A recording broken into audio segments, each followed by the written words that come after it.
By sunset, Daniel had counted the money in his cash box 3 times. It was still not enough.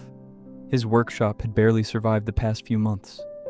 Customers were leaving, bills were waiting, and now the landlord had given him one final week to pay what he owed. Daniel looked around the empty workshop. His eyes saw failure. His ears heard the landlord's warning from that morning. His hands held almost nothing, and his mind could see only one possible ending: closing the doors. That evening, a friend stopped by. "You've worked hard, Daniel. Maybe it's time to accept that this business is finished." After his friend left, Daniel sat alone in the darkness. He had prayed for months, yet nothing seemed to change. For the first time, anger rose inside him. "God, where are you?" He waited. There was no answer, no sudden opportunity, no unexpected money, no sign that tomorrow would be different. Everything Daniel could see seemed to contradict what he believed. He opened his Bible anyway. Then he stopped.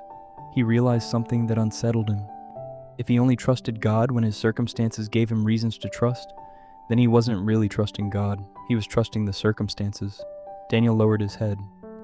"Lord, I don't understand this. I don't see a way out, but I will not make my circumstances my God. I will trust you even when I cannot see what you are doing." The next morning, Daniel opened the workshop. Nothing had changed. The shelves were still nearly empty. The bills were still there. The debt remained. But Daniel was different. Instead of sitting and complaining, he began calling former customers. One rejected him, then another, then another. He kept going. By afternoon, an old customer finally answered. "I have a machine that needs repair," the man said. "Can you handle it?" Daniel accepted. That small job led to another. Then another. Months later, the workshop was still modest, but it was alive again. One evening, Daniel stood by the same cash box that had once terrified him. He smiled. The money had not been the greatest answer to his prayer. The greatest answer had come earlier, when he chose to believe God while everything around him seemed to say, "Don't." Daniel finally understood. Faith does not honor God because it sees the outcome.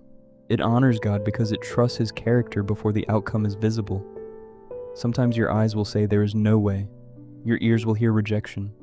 Your circumstances will tell you to give up. But if God has not changed, then your reason for trusting Him has not changed either. When every sense contradicts Him, believing Him is not blindness, it is faith.